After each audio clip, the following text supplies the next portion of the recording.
I'm really excited with this because this part of my presentation, we are going to share to you some results that we've done so far na baka makatulong din sila sa inyo to decide or to maybe to really appreciate the value of utilizing or transitioning into the digital marketing world. So this time I'm going to share to you the 15 reasons why digital marketing is very, very vital and can probably save your business if your business is really struggling right now. Okay? Number one, going into the digital marketing world is cost effective if you use digital marketing. Why? Okay. Eto, let me give you some results. Cost effective siya because you can really control your budget. Okay. For example, let me give you an example of our marketing campaigns or Facebook advertising that we did recently. Okay. We did it. We started the campaign November 8th until November 30th. We spent around 2,499 pesos, and then we generated 69 webinar attendees. Okay? Complete registration. Kasi yung purpose namin, yung goal namin is may mag-attend ng presentation. And kung i-divide mo yan, 2,499 divided by 69, that's only 36 pesos and 23 centavos. So it only cost us 36 pesos and 23 centavos to acquire a lead or a potential client. Right? Dati kasi range yan mga 100 to 150. Pero ngayon, we were shocked because actually it's very, very cheap. Very, very cheap. Okay? So yan example, very cost-effective siya. And another one of our campaigns, 2,500 din yung na-spend, and then 80 yung nag-register or nag-complete ng kanyang registration. So 31 pesos and 95 centavos lang yung cost per lead or cost per acquiring ng lead. Okay? And ito, I don't know if maybe some of you cannot relate to this, but maybe some also could relate to this, especially ang business niya is kailangan niya mag-generate ng leads. Okay?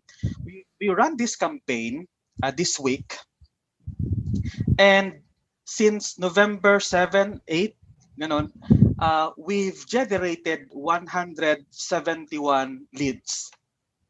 With 171 leads in just a matter of 7 days. Dati kasi when we were planning about this agency, sabi namin if maka-generate tayo ng mga 200 leads in a month, 200 to 300 leads in a month, okay na kami doon.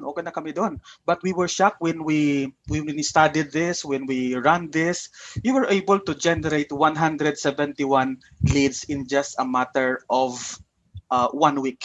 7 days. This is very, very shocking, and we were excited with this. In fact, that's the reason why you are here tonight is because of this advertising campaign. And we will teach you how to do that if you will also become our client later on. Yan. So this is an example.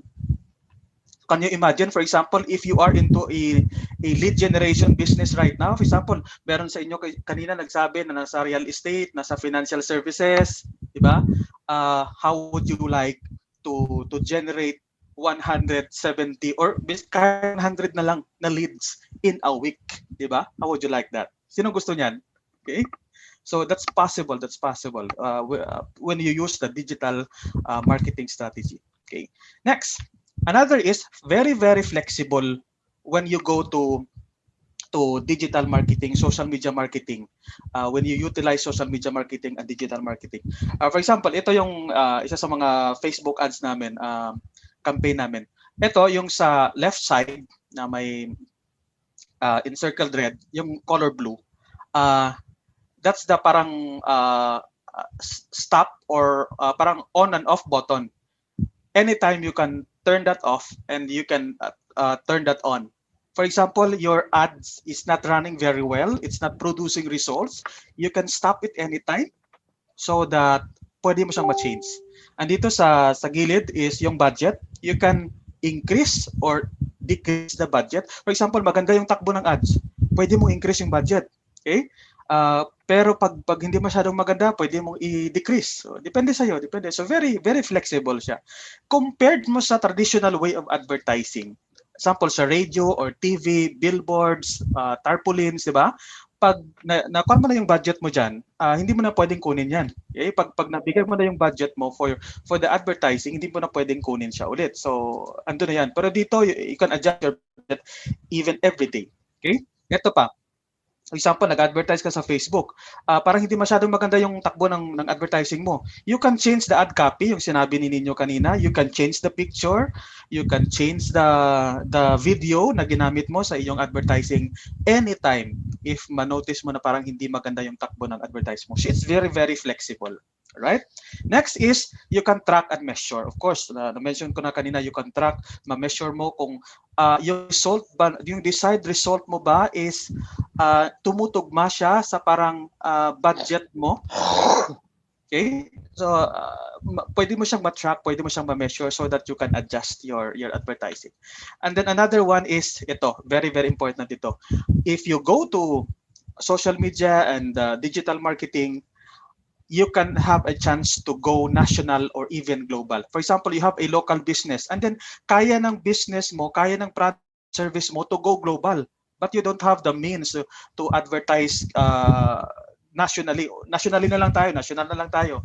But when you use digital marketing, social media marketing, you can go national wide or even global wide if kaya ng product or service mo. Yan yung maganda sa digital marketing.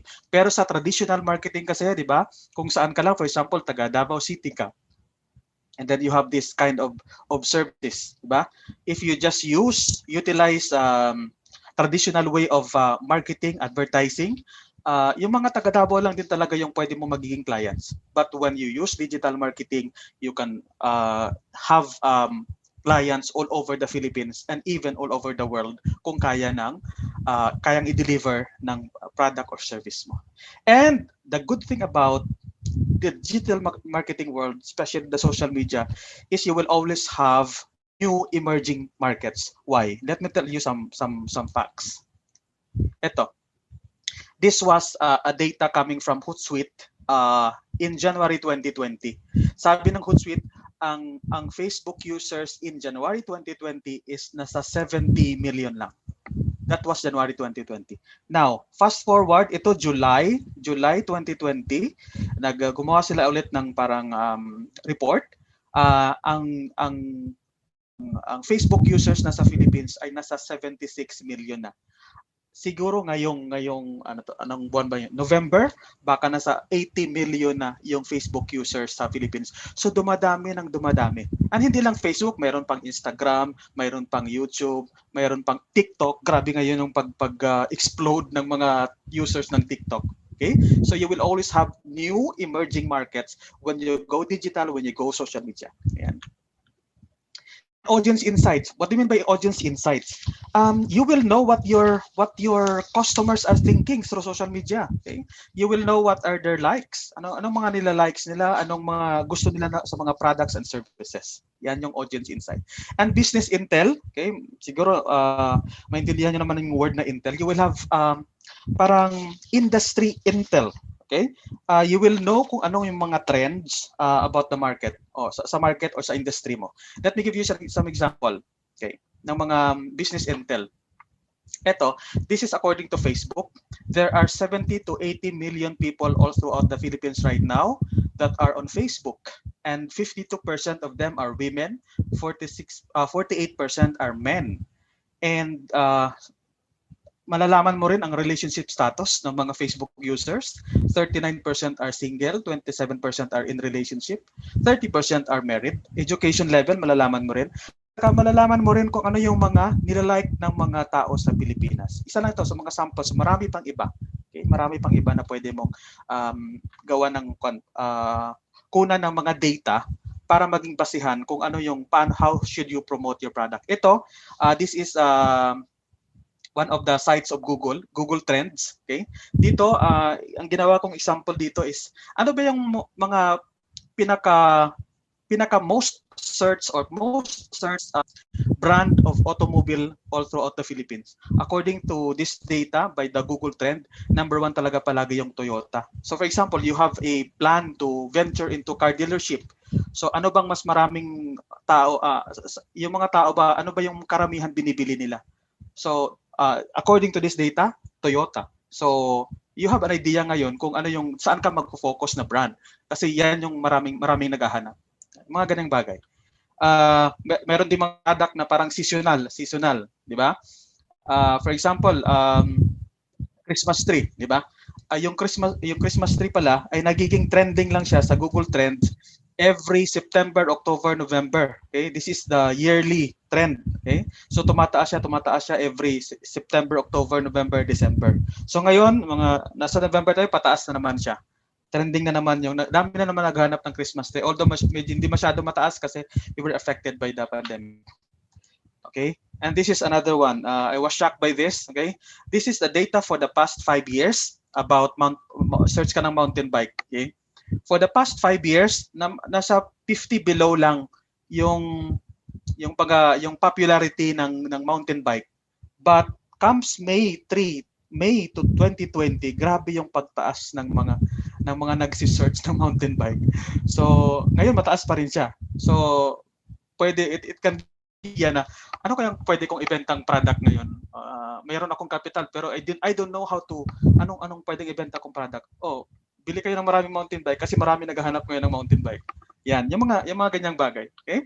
So you will have business intel kung nasa digital ka. Ito pa, very very important din na feature ng digital marketing is yung targeting and hyper targeting. What do you mean by this? Sa Google and Facebook, you can target you can really parang identify kung sino yung gusto mong pakitaan ng advertising mo or ng marketing campaign mo. Sa traditional way of advertising kasi, for example, tarpaulin, radio ads or TV ads. For example, your product is napkin, di ba? Tapos mag-advertise ka sa TV or sa radio.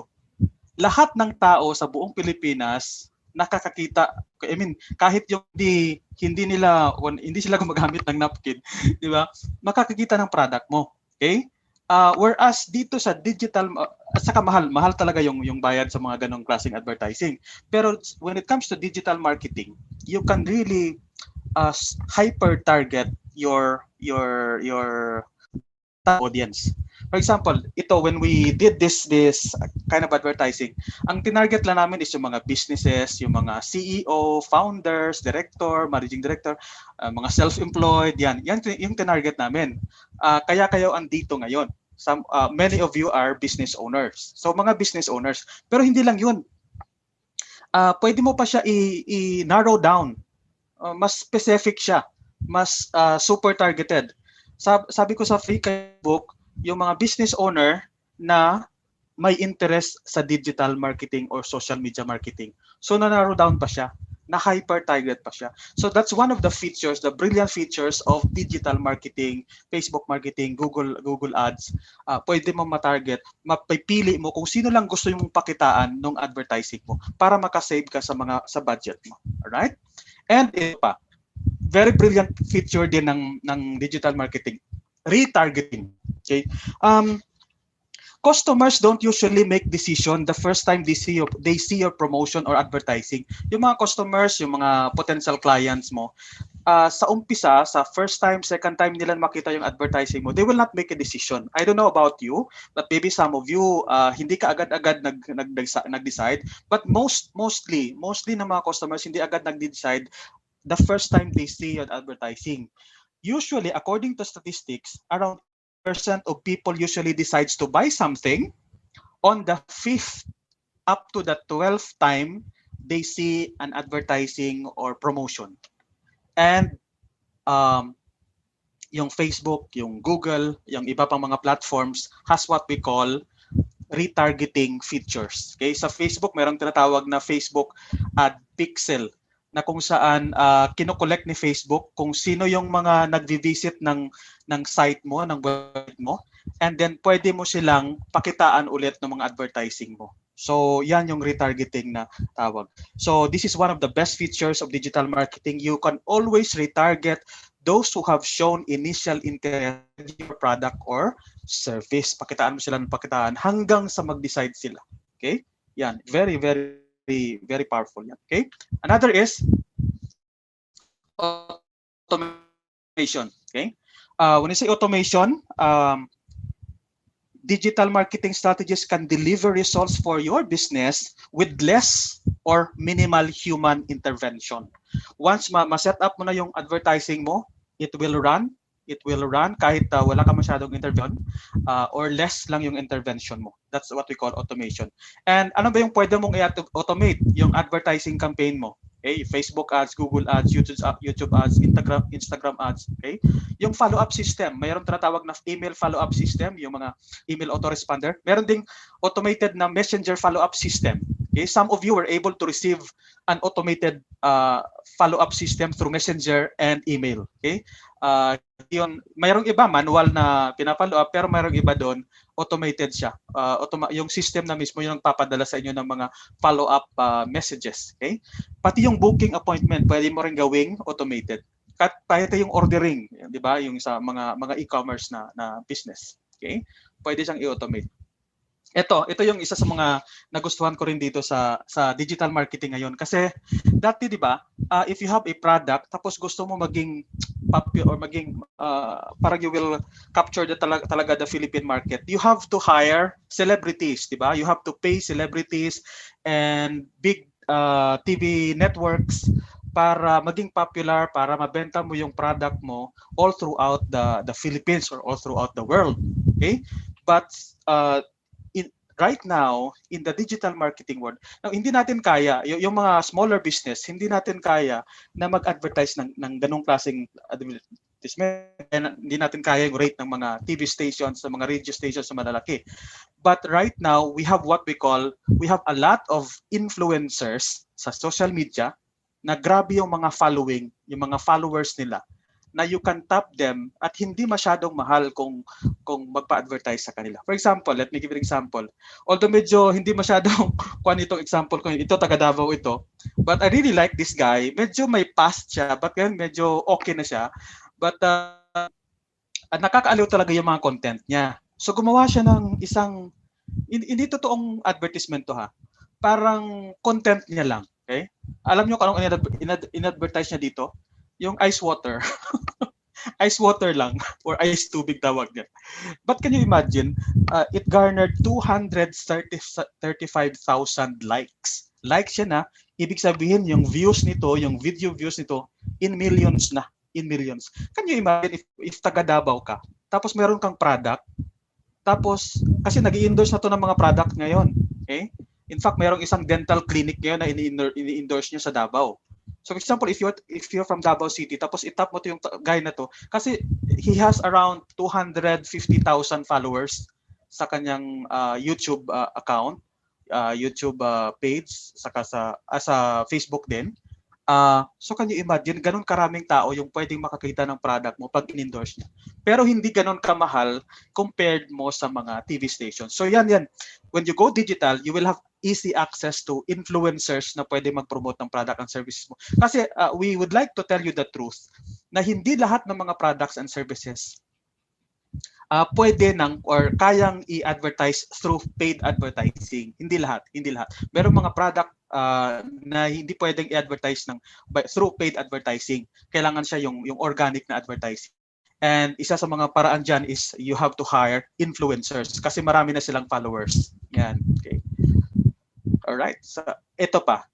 You can establish authority. For example, matagal ka ng real estate agent or broker or investor. Tapos mga 20 years ka na. But hindi ka pa masyadong kilala sa Pilipinas. When you go digital, you can actually establish authority. Let me give you an example.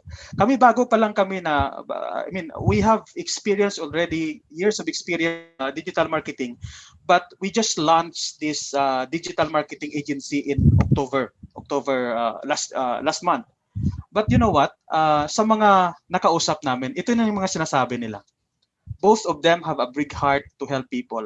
I saw from the presentation that their services could really help my business online. I feel very lucky to be able to experience their trainings. I've learned a lot from them. They are so generous to share their knowledge to really help you in your business to succeed in this marketing. So grateful to them. So dito pa lang naka-establish ka na ng authority mo na you are an expert in this kind of field.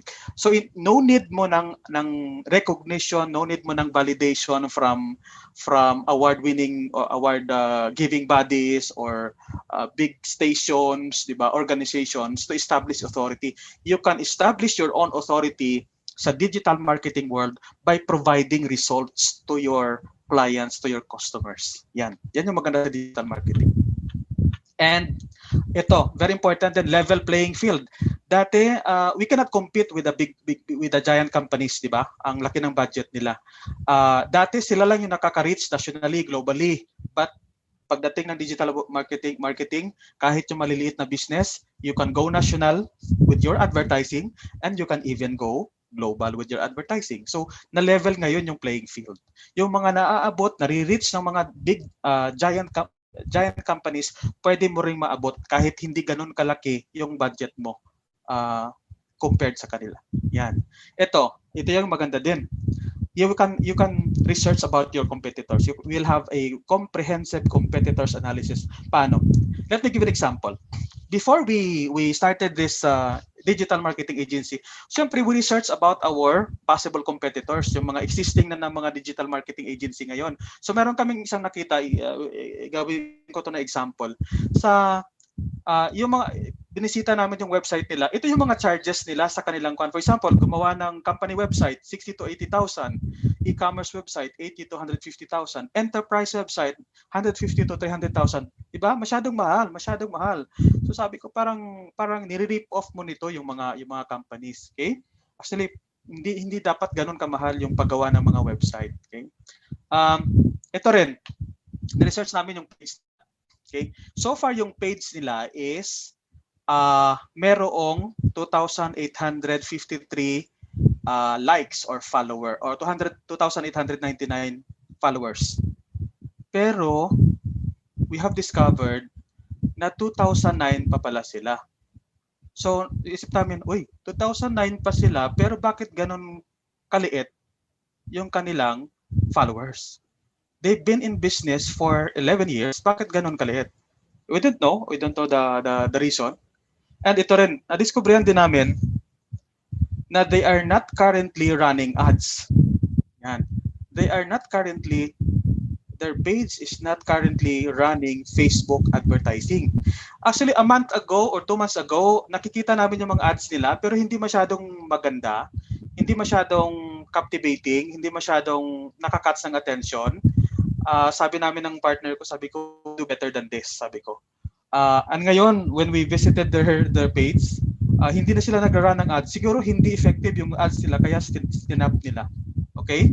And I believe na effective yung ads namin kasi andito kayo ngayon. Di ba? You're not here kung hindi effective yung advertising namin. And to tell you, we can also do that. We can also help you do that for your own businesses if you want to. Right? Sige, we're about to finish. Ito rin yung isa sa mga importante.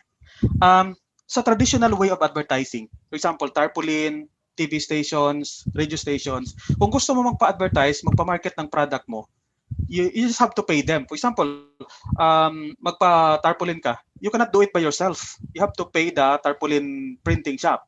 Sa mga TV station, you cannot do it by yourself. You have to pay them and then they will do the advertising.